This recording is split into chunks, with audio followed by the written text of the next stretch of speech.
Hey, good morning. I'm Jeremy. Why don't you come along and join me on my journey today? Got our two cabinet drawers, our big one for the bottom for holding our water and food, and the little one on the top for holding my laptop and all the other crazy junk that I'm going to put in here. And maybe a tabletop. Not sure yet. But that's my drawers for the day.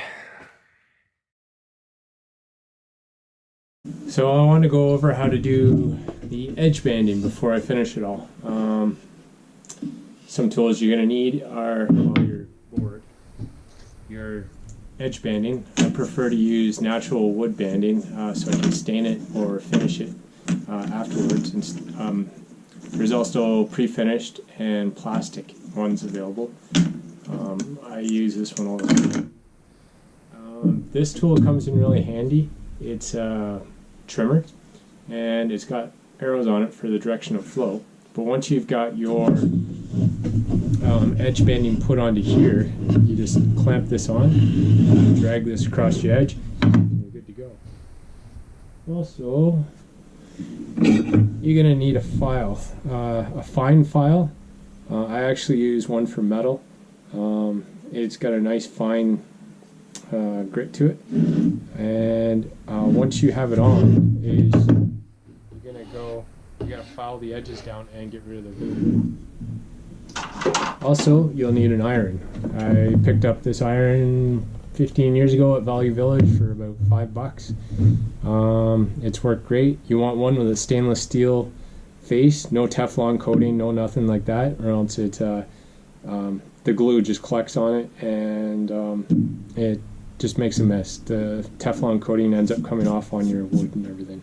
Well, I've got this standing up nice and firmly, relatively firm in my table saw, and I actually want to do, I'll do this edge.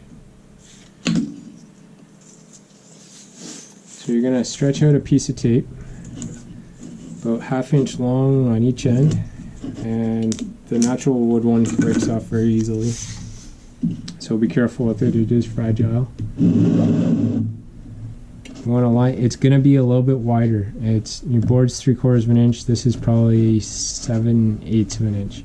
So you want to try to feel and make sure you've got about the same amount hanging off both ends. And you take your iron and get it started. You got to heat up the glue. It's kind of hard for me to see it at this angle, but you'll end up seeing the glue squeeze out through that at the joint. I don't know if it's going to pick up on camera or not, but you don't want to stay in one spot too long because it's just like clothing. Your iron's going to burn the wood.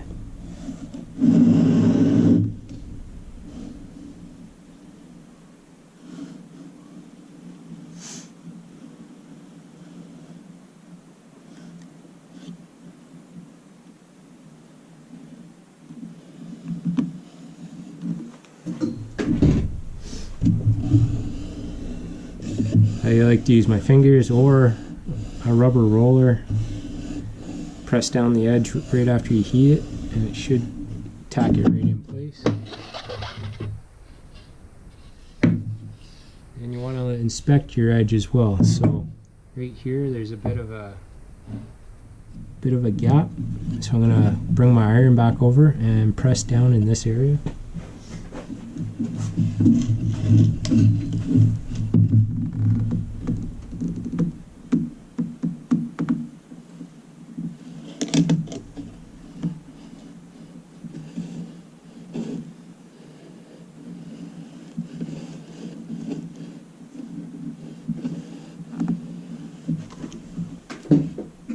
So that's all heated up, and then we just press it out, and you can see the glue kind of squeezing out.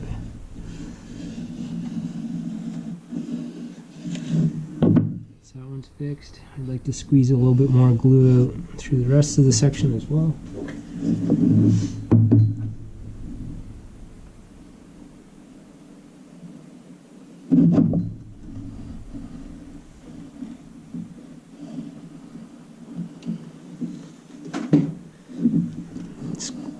and just press it and squeeze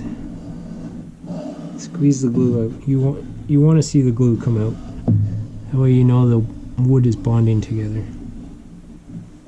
Then you flip it over and you'll have that lip on both sides, but you want to inspect that as well. Make sure right here we got a little bit of a gap. I don't want that. Anywhere that there's a little bit of gap that the glue didn't hold 100% is a strong potential of tearing it off if you rub up against it or anything. Your finger, when you pull open the drawer, could pull the edging off.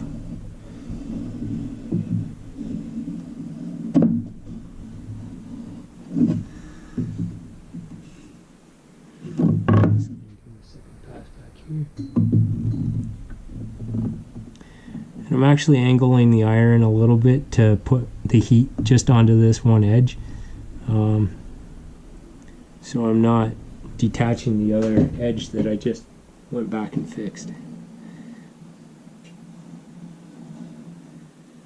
On this end, needs a little bit of heat. Your ends are the most important spot, for sure. You want to make sure those are squeezed out and pressed down tight. So GoPro died. I didn't have my battery pack plugged in, and so we didn't get to see the last part where I finished this edge. So I'm just going to quickly iron on this short end. And you want to make sure it's relatively cool to the touch before you start trimming it, because it might just peel it right off.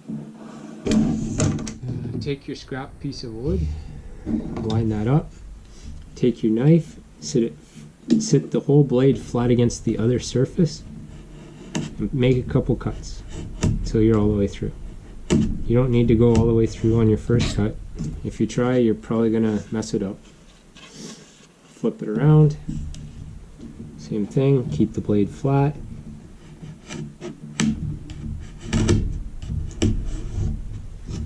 Rid of that. Okay, don't need our scrap board anymore.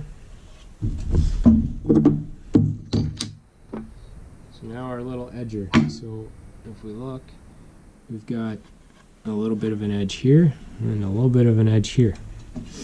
So we got directional arrows on here. We're going to go to the start of the board, just clamp it lightly with your index finger and your thumb. And you don't want to crush it, you just want to get it tight enough that it grabs. And then the little blades inside, I'm going to try to record that.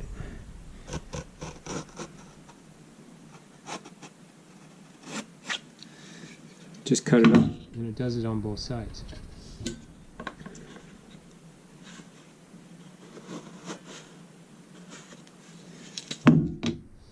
Okay, so now that you've got that, now is where you take your file.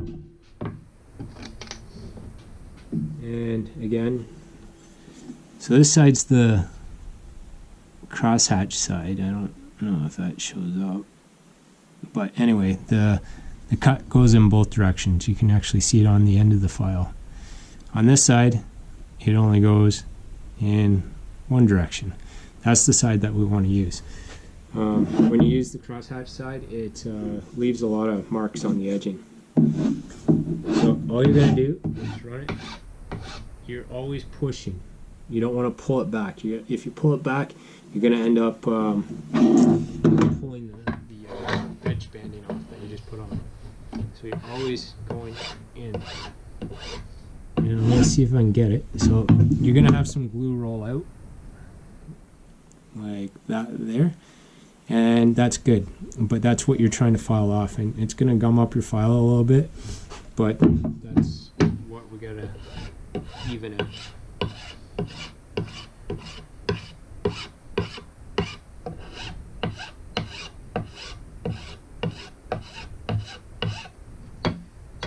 And once it should be nice and smooth, there should be no lip or anything. And then you're also going to do the same thing on your ends. Very carefully, because this is also freshly banded. So.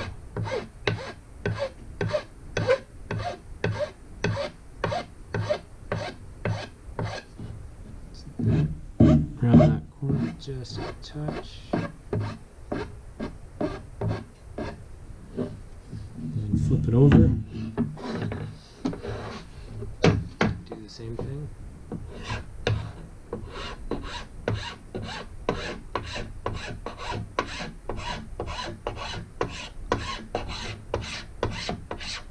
Again, like I've done on a lot of other stuff, if you haven't done this before, grab a scrap piece of plywood and a couple feet of banding and try it a few times until you feel really comfortable with it. Because if you're doing this and you end up jamming your file in, or you cut the wrong piece off, or you pull back and you tear this in half, or break a piece off on your finished piece, you're gonna get a little upset. But if you do it on a practice piece, then feelings won't be hurt as much. You can see right about there that that edge is all nice, that edge is all nice, and now you got a finished edge. And now all I'm going to be doing is putting clear coat on all this, so I just got to sand it all out. Just give it a quick sand by hand with some 120 grit sandpaper, just to make sure there's no residue or anything left on here. And I have one more end to finish, but I'll have my nice little drawer front. Got my drawer front and my top and everything screwed in and ready to go. That's our big drawer on the bottom. That's going to be for all my water and food. And my junk drawer on the top, which I don't know what's going in there, maybe my laptop. And then my new top. I actually redid my top. That's just a reflection off the light. It's not damaged. But when I originally cut my top, I cut it flush to the edge of the cabinet. I kind of wanted it that way, and then I changed my mind. And I wanted it to actually cover the edge of the drawer, so it can't get caught on anything. Or if I have something up here, it's not going to run into the drawer. Also, a change I made was I rounded off this corner, and since this was no longer to the edge of the cabinet, I rounded this corner off too, because it would be inevitable that I will bang my face off of it. And so if you look straight down, it hides the edge of the corner of the drawer as well. I still have to go through and sand everything and put a new clear coat on. I'm not sanding it down to bare wood like all this stuff. All the maple has 2 or 3 coats of water-based gloss finish on it from previous build, and so I'm just going to scuff it up, get rid of all the dings and all the wear, and like something like that. Get rid of all that stuff, clean it up, and then I'll just put a whole coat of new water-based clear coat on. Installing these slam latches. They are nice quality. They came with no instructions and missing a couple screws, but I still like them. They're solid steel and they look very sturdy. Since there's no instructions, I had to do my demo board and see what's going to work. Here's our slam latch, full steel construction. So when you pull that, then that latch comes down. Also comes with a backer plate, so this guy goes on there and is attached with those 2 screws to the board. Then it comes with a latch that will get screwed onto the or a catch, I guess, that'll get screwed onto the inside of the cabinet. It's an 1.5-inch hole drill, and that's what all my holes are. Now what I had to determine was, I ended up sitting this piece across so that I had an idea of where the top of my cabinet would be, and then sticking this guy in here and trying different methods or different heights in that. This is the back side of the board. The only way I could get this through my 1.5-inch hole is by pulling the latch back and then sticking it in. It won't go through otherwise. So this was one of my first holes, I think, and it worked. One thing I had to do right away was I took a round rasp and I had to ease the edge of the hole so that this would sit flush to the this ring would sit flush to the board.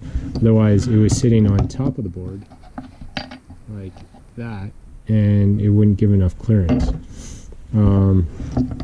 So yeah, I just took a round rasp and whittled down the inside of the hole.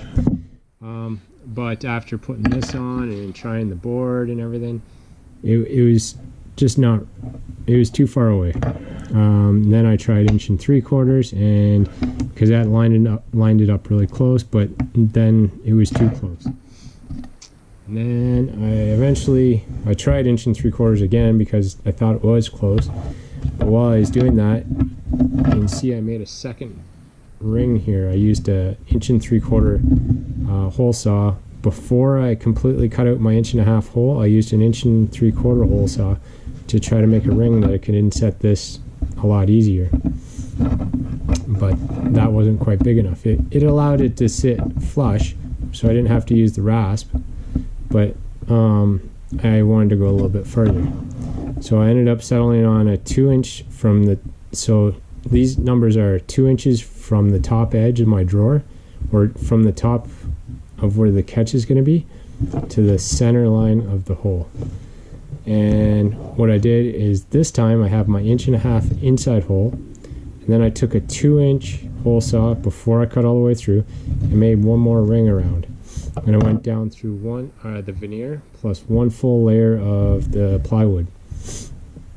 And then this allowed that to fall in and be below the edge of the plywood, which I really like, because now it doesn't interfere with hitting this at all. Because at one point I was thinking cutting this off, but now that works perfect. So this goes in, you do your 2 screws up, and then this guy will be right about there. And yeah, so what to take away from this: 1.5 inch inside hole, 2 inch outside hole through one layer of plywood, and then rasp the inside edge of this still, so this ends up sitting in there nice and flush. And measure 20 times before you even put the drill in, because this is my drawer front. I've got a hole. I already did my hole. This is what the back looks like. So I did my 2 inch, and then I used my rasp and eased the edge a little bit more, and I'm going to install that. First, snap latch. This is drawer front that I had in my just a few minutes ago that I was installing it on. It looks good. Now does it work? Pull this up, pull this in. There's a little catch over there.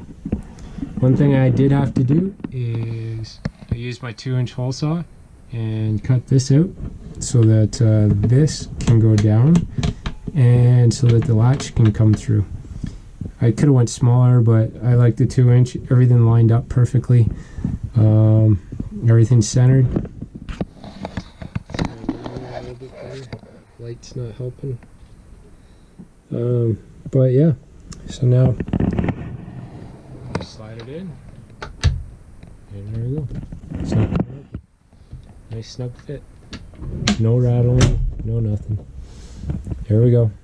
One drawer and one to go.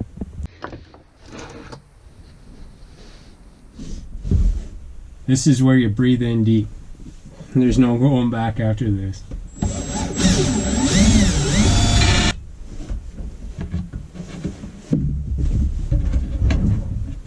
Start drilling from this side, around, and finish it from this side.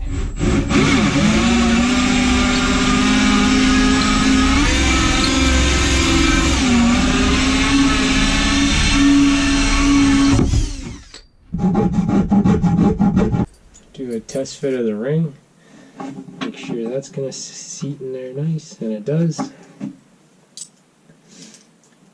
So we'll slide this guy in, slide this on over top.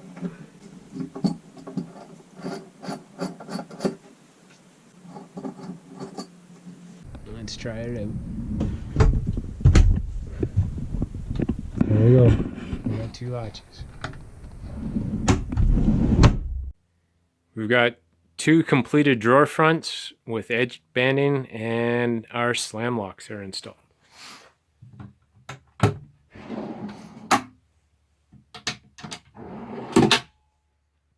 Little catch on the inside, little tab there. Not going anywhere. Not going anywhere.